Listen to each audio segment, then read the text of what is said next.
Assalamualaikum warahmatullahi wabarakatuh, anak-anakku. Selamat berjumpa lagi dengan saya. Pada kesempatan kali ini kita akan membahas tentang protein, yaitu kelanjutan di video yang pertama tentang karbohidrat dan protein. Kita sudah belajar karbohidrat. Nah, sesi 2 ini kita akan membahas tentang protein. Harapan kami anak-anakku dalam keadaan sehat walafiat ya. Kita akan masuk ke protein ya. Sebelumnya kita sudah belajar tentang polimer. Protein itu juga salah satu contoh ya, contoh polimer alami ya, yang bukan buatan ya, ada di sekitar kita ya, seperti karbohidrat juga ya, ada selulus, ada glikogen, ada amilem, itu juga suatu polimer. Protein pun juga suatu polimer alami. Apa sih penyusunnya pun juga kamu sudah paham di video saat kita bahas polimernya, yaitu monomer dari protein itu adalah asam amino ya. Jadi asam amino itu merupakan monomer penyusun protein yang mempunyai struktur secara umumnya ini bisa kita lihat macam ini. Macam ini. Ini ciri khas asam amino. Asamnya ini, gugus asamnya ini kan, aminonya, jadi gugus aminnya ini. Ya. Ini R ini bisa diganti H. Jadi asam amino paling sederhana nanti C-nya 2 ini paling sederhana. Ya, jadi misalkan ini H kan, jadi C-nya hanya 2. Ini ya gugus asamnya, ini gugus aminonya. Kemudian selain secara umum dituliskan strukturnya R-nya yang ke belakang atau mendatar, ya, aminonya yang ke bawah, bisa juga kita buat macam ini. Nah, macam ini kita jadikan R-nya di bawah. Ya, aminonya yang di sini. Itu sama saja sebenarnya. Ya. Inilah contoh struktur secara umumnya asam amino. Nah, Anda perhatikan gugus aminnya itu terletak pada C nomor 2. Atau dalam apa namanya, kadang juga kita memakai simbol alfa ya, jadi asam alfa amino ini ya. Jadi R merupakan alkil yang dapat H tadi ya, minimal ini H, maka minimal C asam amino itu C-nya 2. Inilah secara umum struktur dari asam amino ya. Saya ulangi, ini gugus asamnya, asam karboksilat ya, ini gugus aminnya ya, kita kenal sebagai asam amino ya, asam amino. Nah, contoh real pada asam amino ini kita contohkan berikut ini anak-anakku. Nah, jadi yang paling sederhana tadi R-nya diganti H, yang paling sederhana. Mestinya menjadi begini kalau diganti H. Nah, macam ini. Nah, ini H. Yang tadi disimbolkan R ya, anak-anakku. C-nya 2. Asam amino, R-nya diganti H, ini gugus aminnya. Terus menambahkannya apa ini? Nah, tadi saya katakan aminonya di posisi alfa. Nah, ini jumlahnya 2. Sehingga kita bisa menamakan asam alfa amino etanoat. Alfanya itu posisi amino, ya, ini aminonya di alfa. Alfa itu nomor 2 anakku. Kemudian aminonya adalah nama NH2 ini, gugus aminonya. Etanoat, kenapa etanoat? Karena C-nya 2 dan gugus karboksilatnya ini ya, etanoat. Gitu ya. Yang bicara noat itu ini. Ya. Etanya yang ini. Nah, C-nya 2 itu. Karena Anda mengenal C2 itu kan eta ya, 3 propa dan sebagainya itu ya. Saat membahas hidrokarbon dan senyawa karbon kan Anda mengenal ya, kalau C-nya 1 meta, C-nya 2 eta dan sebagainya. Ini jadi saya ulangi, yang bicara asam ini adalah gugus asam, alfanya adalah posisi amino ini di nomor 2 itu alfa, aminonya adalah NH2 ini, etanya adalah C-nya 2, OAT-nya adalah gugus karboksilat atau alkanoat, etanoat. Ini mempunyai nama lain yang sering kita sebut sebagai dalam biologi itu kita sebutkan sebagai glisin, nama lainnya. Ya. Anda sudah mengenal saya kira di biologi. Glisin itu ya asam alfa amino etanoat ini atau asam amino paling sederhana, ya, paling sederhana.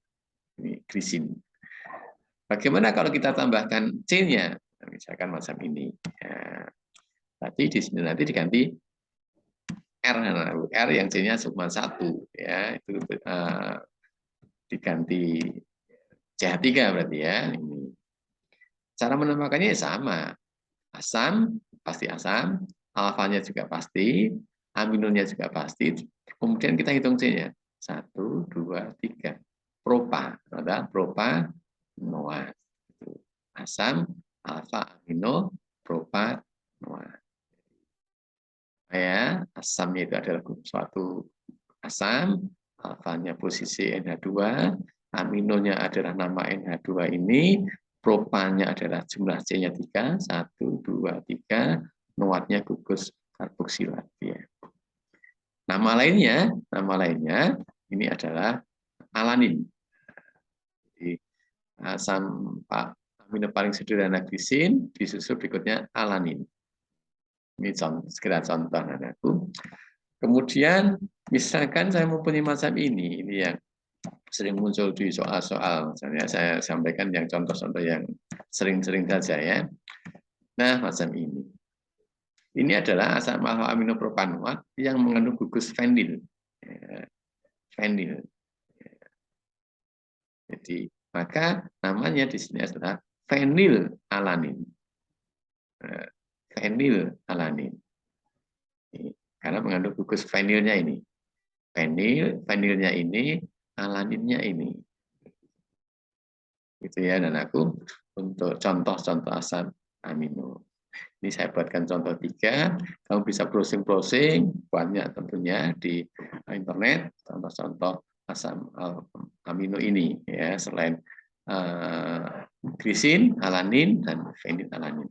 Nah, ini contoh asam amino sebanyak 20. Ya. Ada glisin, ada alanin, valin, leusin, isoleusin, fenilalanin, triptofan, prolin, serin, treonin, ini singkatannya atau lambangnya. Gli, ala, val, leu, ini ile ya, isoleusin ya, P, HE, TRP, triptofan, pro, ser, THR, tirosin, ini asam aspartat, asam glutamat itu ternyata juga suatu asam amino, asparagin, glutamin, lisin, arginin, histidin, sistein, metionin. Ini yang pernah muncul di UNBK zaman kita masih ada UNBK, sistein, metionin, kemudian triptofan gitu ya. Dari 20 itu kita mengenal ada sebuah asam amino esensial. Apa itu asam amino esensial? Yaitu asam amino yang tidak dapat diproduksi dalam tubuh kita. Ya, maka kita butuh makanan dari luar. Ya, jadi itulah asam amino esensial. Tubuh kita tidak memproduksi, tapi kita butuh itu. Ya, maka kita mendapatkannya dari makanan yang kita makan. Apa saja ini? Histidin, arginin, valin, leusin, isoleusin, treonin, triptofan, lisin, metionin, fenilalanin. Ini adalah 10 asam amino esensial atau yang tidak dapat diproduksi dalam tubuh kita. Untuk dikenalkan dalam biologi saya sudah ya. Bahkan untuk dimengerti ya, oh ini toh asam amino esensial itu. Ini saya kasih huruf besar itu mungkin untuk memudahkan menghafalkan ya. AFLI, TTLMF itu misalnya. Histidin, arginin, valin, leusin, isoleusin, treonin, triptofan, lisin, metionin, fenilalanin. Kemudian, anak-anakku, kita akan bahas lanjut ya, sifat asam amino. Kita mempunyai asam amino mempunyai sifat amfoter. Kenapa bisa demikian? Ini kita akan bahas ya. Asam amino dapat membentuk ion Zwitter. Ion Zwitter itu seperti apa sih? Nah, seperti ini kita lihat. Nah, ini asam amino ya, secara umumnya tadi ya, yang kita sebut sebagai struktur umumnya tadi ini masih R ya. Ini ternyata bisa membentuk ion Zwitternya itu maksudnya seperti ini. Nah, jadi ini loh maksudnya ion Zwitter, dia bisa membentuk dua muatan. Di sini H geser ke sini membentuk NH3+, yang ditinggalkan min. Ini loh namanya ion Jupiter. Nah, dampak dari ion Jupiter inilah asam amino bisa bersifat amfoter tadi. Itu sifatnya tergantung pada lingkungan. Kalau di lingkungan asam bersifat basa, kalau di lingkungan basa bersifat asam. Contohnya macam ini untuk buktikannya ya. Ini ya bersifat amfoter dari dampak ion Jupiter ini, asam amino bersifat amfoter. Maksudnya seperti ini anakku.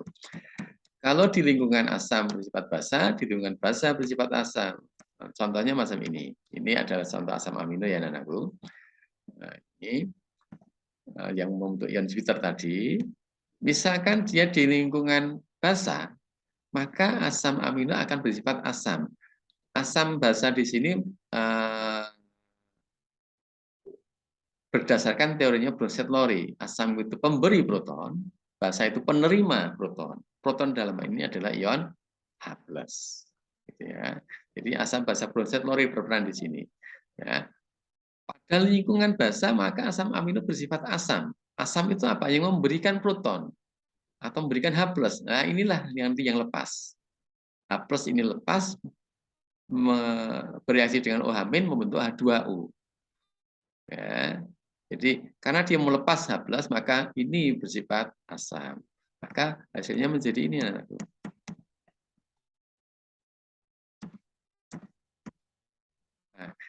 Nah, ini tadi H+ dengan OH- membentuk H2O, ini tidak saya tuliskan ya. H2O-nya tidak saya tuliskan. Kemudian jika di lingkungan asam maka dia bersifat basa. Ini lingkungan asamnya yang ini. Ini ion Jupiternya ada NH3+ dan O- di lingkungan asam. Kalau di lingkungan asam, maka dia bersifat basa. Kalau basa itu apa? Menerima. Ya. Menerima apa? Menerima proton. Proton dalam hal ini ion H+. Maka H+ ini nanti menempel di sini. Nempel di sini. Maka menjadi di sini. Nah, inilah untuk membuktikan bahwa asam amino itu bersifat amfoter. Di lingkungan basa bersifat asam, faktanya dia memberi H+, membentuk ini. Kalau di lingkungan asam dia bersifat basa, dia menangkap H+ atau proton tadi menjadi itu dampak dari asam amino bisa membentuk ion Jupiter. Maka dia bersifat amfoter, gitu anak-anakku ya. Itu keterangan atau penjelasan asam amino bersifat amfoter. Kemudian berikutnya kita akan membahas tambahan materinya tentang asam amino. Ini ada keterangan pH pada saat asam amino tidak bermuatan atau sebagai ion Jupiter disebut titik isoelektrik. Titik isoelektrik itu tentunya iso itu sama ya, elektrik itu muatannya isoelektrik gitu. Maka pada saat pH pada saat asam amino tidak bermuatan atau sebagai ion Jupiter disebut titik isoelektrik TiE. Asam amino bergabung membentuk peptida. Nah, ini mohon maaf ini kotaknya muncul duluan. Saya mempunyai dua asam amino, asam ini. Ya, saya buatkan dulu. Nah, ini asam amino yang pertama, ya. Ini asam amino yang kedua.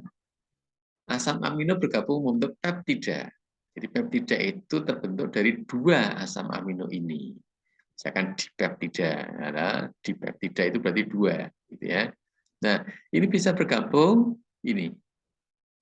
OH pada gugus asam dengan H dari aminonya ini bergabung membentuk H2O. Terus ini nanti gandeng ke sana. Gitu ya. Ya, ini nanti gandeng ke sana akhirnya menjadi ini ya. Nah, hasilnya ini. Nah, hasilnya ini. Tadi ini membentuk H2O, ini gandeng ke sana. Nah, ikatan antara C dengan N pada asam amino yang kiri dengan gugus aminnya yang kanan, itu namanya ikatan peptida. Ya. Jadi dulu sering muncul di UNBK ya, Dari gambar itu kamu disuruh memilih ada nomor 1, 2, 3, 4 mana yang merupakan ikatan peptida. Nah, ikatan peptida kan ciri khasnya ya ini C dengan N ini. Inilah ciri khas ikatan peptida. Ya, ikatan peptida. Ini adalah cara menggabungkan antara asam amino 1 ke asam amino yang lainnya melalui apa yang namanya ikatan peptida, yaitu ikatan antara C dengan N pada gugus asam dan aminonya. Ini secara umumnya, maka ini masih R ya, tergantung nanti asam aminonya apa. Kamu bisa melatih sendiri. Kalau ini kamu ganti H, nanti berarti glisin dengan glisin. Gitu. Kalau kamu ganti ini H ini CH3, berarti glisin dengan alanin, kan begitu. Tinggal mengganti R-nya saja. Nah, ini kamu disuruh melatih diri. Tuliskan terbentuknya ikatan peptida antara glisin dan alanin yang tadi saya katakan. Ala. Nah, ini kan singkatan glisin dan alanin. Mudah sekali ya, jangan sampai nggak bisa, hanya mengganti apa? R1 dan R2 ini. Yang gli itu seperti apa R-nya, yang alanin itu seperti apa di sini. Silakan diganti untuk melatih diri. Itulah terbentuknya ikatan peptida pada penggabungan asam amino. Nah, peptida bergabung membentuk polipeptida atau protein yang sering kita sebut sebagai polimer alami.